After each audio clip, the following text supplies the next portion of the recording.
Chris Sims, the popular co-host of Pro Football Talk Live that precedes our show on Peacock. Also see him on Football Night in America. What is going on with the Cleveland Browns and Baker Mayfield here? Yeah, well, I mean, I think one thing that I talk about on my podcast or the show with Florio a lot that just jumps out to me after studying them, the first thing is we said this a few weeks ago, I believe, when I was on with you. It's a run game offense. They want to run the ball. That's what they do best. When the pass game has to stand alone by itself, they struggle. It's a little bit because of Baker Mayfield, certainly. Hasn't been the best at reading the field, been a little off target. Yes, the schemes themselves are a little underwhelming where you go, okay, it's good, but it's not anything real creative. So that's what I look at, let alone he's beat up to go along with that. And I think that's where, the problem lies, in my opinion, more than anything. It's just very run game centric, and it's all dependent on Nick Chubb and what they do there. Yeah, but they rushed for 200 yards against Detroit. Baker threw 2 picks. They scored 13 points. Yeah. Well, at some point, you need to be able to go exactly. It's got to go back to him making a few throws. I chat, go back, watch the game. If the 2 interceptions are egregiously bad, and then, out of I think he was 15 for 29 or somewhere in that ballpark as far as the stats are concerned. There's 5 or 6 throws in the game where you go, whoa, he missed that badly, for a 15, 20, 25-yard gain that, of course, we know changes field position, maybe gets you another field goal, puts more pressure on Detroit. Those are the things that start to, funnel towards a blowout or a dominant win. And when you don't take advantage of those opportunities, you let a lesser team hang around. And that's exactly kind of what happened. We spent a little bit of time starting the show talking about the Giants, that they have no identity here. Daniel Jones, to me, doesn't feel like a starting quarterback. He's got a lot of athletic ability, but he makes bad decisions. Saquon Barkley, you're not going to sign him up to a second contract. I got a GM who's probably in limbo here, a coach who's trying to channel Bill Belichick without having Tom Brady. Where do the Giants go from here? Yeah, they got a lot of issues. I mean, you said it. I'm a little bit of a defender of Joe Judge. I am. First off, I don't have the same feeling I did with Pat Shurmur or Ben McAdoo, where I saw 1 year and I was like, whoa, that they're in over their heads. See you later. Let's go to the next guy. I don't. This one I look at a little bit differently, to where, hey, they, I think, exceeded expectations a little bit last year with how they played. This year, yeah, it's been a little underwhelming, but I also sit there and just go, it's hard to win football games in the NFL when you have maybe the worst offensive line in football. That's the first thing I would say. There's problems throughout their roster. No great pass rusher. No athletic middle linebackers that can, that translate to the modern day NFL as far as staying on the field, covering running backs, covering tight ends. They don't have that. They overpaid guys like James Bradbury at corner. They pay him like he's a shutdown Stephon Gilmore, Jalen Ramsey, Jay Alexander type. That's not true. That hasn't happened. So I think there's just a lot of things I look at throughout the roster where I just go, yeah, it doesn't give them a fighting chance on a week-to-week basis, let alone, you're right, Saquon, his injury history, Daniel Jones hasn't played his best. Paid Kenny Golladay like he's supposed to be one of the best receivers in football. They overpaid for that. That didn't work. Trade Odell Beckham Jr., get Jabril Peppers. Okay, that's okay. Nothing special there. They traded away they cut Zeitler or traded him to the Ravens in the offseason. So I just look at the roster as being the number one issue with the Giants, let alone some other things sprinkled in to go along with it. But you have these standalone games, and after a standalone games, that means everybody there, it's full exposure. Everybody's got an opinion on Tom Brady and the Buccaneers. Everybody's got an opinion on the Giants as well. Are the Buccaneers the best team in the NFC? Ooh, I think when they're going to be at full health, and they're getting close to that, I have a hard time arguing that. I do. I think Sean Murphy Bunting being back last night, if they get Carlton Davis back in a few weeks, I believe that's going to help. Vita Vea, hey, they dodged a bullet by him not being out for the year. We see the Gronk effect when he gets back in the lineup. He's such an issue to deal with because he's having an extra tackle in the run game, let alone we know he's awesome in the pass game to go along with that. So Yes, I think when the Bucs are healthy and all the stars aligned, they're the most dangerous, complete football team in the NFC. There's no doubt about that. Let's go through the awkward quarterbacking situations.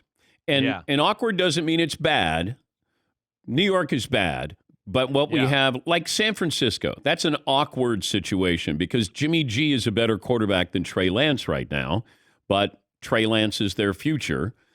How do they solve that? They're gonna have to see how the rest of this year plays out. I think that's the first thing. And then as they're doing that, evaluate Trey Lance and his progress and see where he's at with this whole situation as well. He's raw, as we've seen. We knew that coming out, in the draft. We saw it in the Arizona game where he got to play a few weeks ago. There's some wow plays, but the ball, it sprays all over the place at times. He doesn't know how to take care of himself. He's running around like it's North Dakota State there. That one, to me, still has the chance to be very dicey, Dan. It really does, because I think the 49ers are going to end up being a player here in the NFC. I do. Now that they're healthy, Shanahan seems to got his groove back a little bit. Kittle's back. The way they're using Deebo Samuel, they've gotten Brandon Ayuk out of the funk. The defense is I'm not going to say like the Super Bowl year defense, but still good, a top 10 defense in football. And yeah, I do wonder, because I expect them to make the playoffs. And if they get in the playoffs in the NFC, it's crazy. Yeah, I think they're just about as good as anybody there, other than maybe the Bucs. So where I look at that and go, man, that Shanahan, good thing he's getting paid a lot of money, because he's going to have some tough things to deal with in the offseason. Okay, some of the other awkward quarterbacking situations. I'm going to throw the Dolphins in there. Right. I think the Saints is an awkward. It feels like they have three quarterbacks, but they don't have one quarterback. The Panthers, Cam, nice reunion tour. You're paying Sam Darnold next year. The Seahawks, if they don't make the playoffs, and Russell Wilson, does he want to stay? Does Pete Carroll want to stay, or whatever happens there? The Steelers with Ben, could he play just good enough to go, hey, I think I'll come back for another year? And then you got the Cleveland Browns. So out of all of those, which one is more interesting to you? Ooh, they're all good. I think Steelers and Big Ben, this will be it, period. Okay. I think they're going to be a player. Their team's ready to win now. I think they'll be a player for one of the Watson, Rodgers, Russell Wilson, whoever comes available. That's the way I'm going to throw that out there. Seattle's the most interesting a little bit just because of the whole situation. From the things I know about Russell Wilson, things he said to people I know that I trust in the NFL in the offseason, I think a lot of signs point towards him like saying, see you later, Seattle. I'm out of here after this year. And I wonder just what happens in Seattle altogether. I mean, of course, it's been a great run, but they're borderline like we might have to blow up the team here. That's they've been putting Band-Aids on things for the last few years. Nothing great on the offensive line. Running backs, okay, solid. You got two receivers. No great defensive linemen, nobody that jumps out. Jamal Adams hasn't worked out to the capacity I think they wanted it to, and they got no good cover corners. There's a lot of issues there. So I think I look at Seattle maybe, and probably the Miami situation as being the one that I look at to be the most interesting. Like Cleveland with Baker Mayfield, Dan, they got a little leeway here. I mean, I think we said this a few weeks ago. First off, why would you overpay him? What has he done right now to say, oh, we got to get the contract done? No one's going to be beating down the door for Baker Mayfield in free agency. And you got the fifth-year option, as far as that flexibility is concerned as well. So I think he's there, at least for now. But that Miami-Seattle situation, very interesting. We're talking to Chris Sims, Pro Football Talk Live co-host. You can also see him on Football Night in America. I'm curious if Jonathan Taylor can do enough to sneak in and win an MVP, because it feels like we don't have a legitimate front runner for the MVP. Yeah. What would Jonathan Taylor have to do to win the MVP?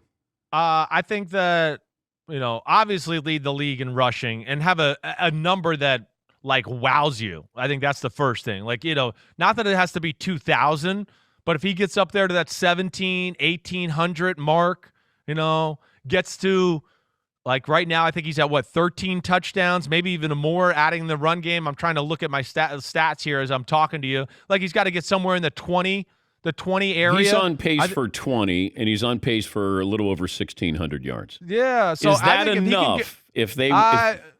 Yeah, he needs a little more to me. Like, he needs to be 18. He needs another 200-yard rushing game to be thrown in there and another 3 or 4 touchdown performance, along with them making the playoffs and him obviously being the marquee player there. And I think also to say it's enough, he needs maybe a few of these quarterbacks again to kind of just fall on their face a little bit here and there.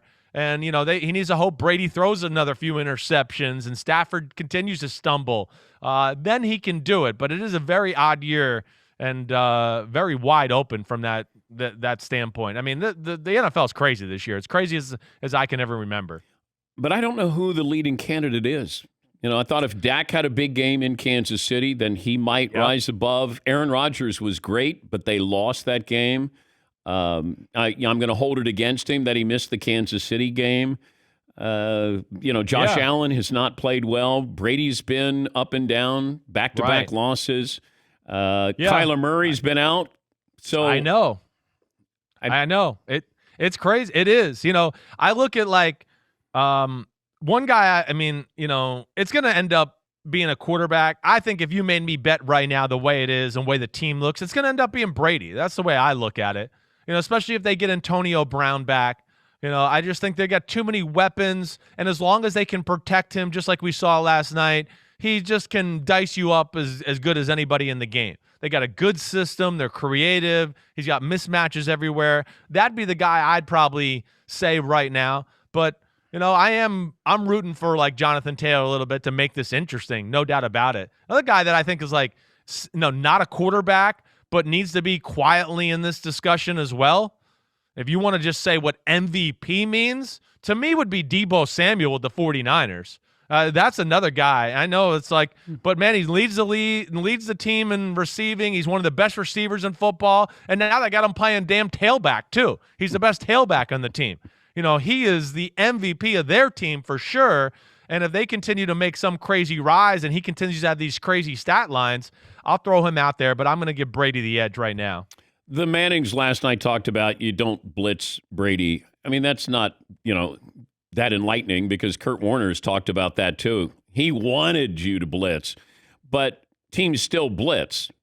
Brady gets rid of the ball so quick. Why do teams blitz some of these quarterbacks who are more in the pocket, stationary quarterbacks?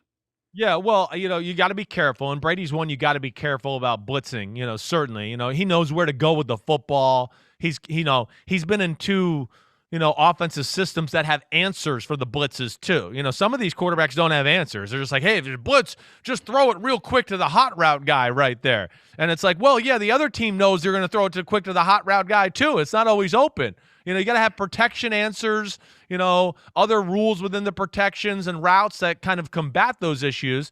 But yeah, Brady's going to dice up the blitz if you're too obvious. It just has to be a smattering of blitzes. And to me, it's the illusion of pressure and blitz that gets Brady. Like if you watch the Washington and the Saints game a little bit, Dan, and I know you did. I'm not trying to say you didn't, but it's a lot of, two guys blitz over here, but two guys drop out over here. So now it's a little like, wait, am I protected? Did I get guys in the right place? Wait, now I got to get my eyes downfield. What the hell coverage are they playing? That, to me, is what you do to Brady. Unlike what the Giants did last night, who have no pass rusher and then played very vanilla on the back end, to where he could just dice them up. But, yeah, you got to have a special front four, and I think the illusion of complexity and pressure just to fluster him a little bit. I just don't see a reason why Brady is going to retire anytime soon. No way. I'm with you. Why would you leave that team? I mean, yes, he's still throwing lasers all over the football field, and he knows how to protect himself, and he's got a team they're set up to dominate the NFC at least for the next 2 or 3 years. So I'm with you. Enjoy the Tampa sun. Enjoy the house that Chris Sims built for him and just kind of go from there. All the great memories of you in Tampa Bay. Oh, yeah, all the great memories. Yeah, that's right. It was a great time. It's a great football town. They might not have the wealth to always have, season tickets sold out all the time and everything like that. But, man, do they love football. It's borderline SEC country up there in Tampa as you get to northern Florida, and they love their Bucs. So I'm happy to see those fans getting to enjoy this for sure. Great to talk to you. Happy Thanksgiving. And you too. Tell your dad Smack your dad right in the shoulder or something. Like, Oh, definitely. I'll take it farther than the shoulder. I'll hit him in the back of the head or the chest or something. And you make sure you return that favor to the rest of those idiots there, too. Yeah. Whoa. Yeah, that's right. I said Yeah. it. Boom, eat it. See you guys. Happy Thanksgiving to all of you. Seriously. Thank you, Chris. That's Chris Sims. He was being serious with that. Pro Football Talk Live. I don't know if he could take his dad. His dad's still tough. Man, he had old man strength even when he was younger. When I would cover the Giants, and it's like Phil Simms, man, they threw him around like a rag doll. Tough guy. Tough guy.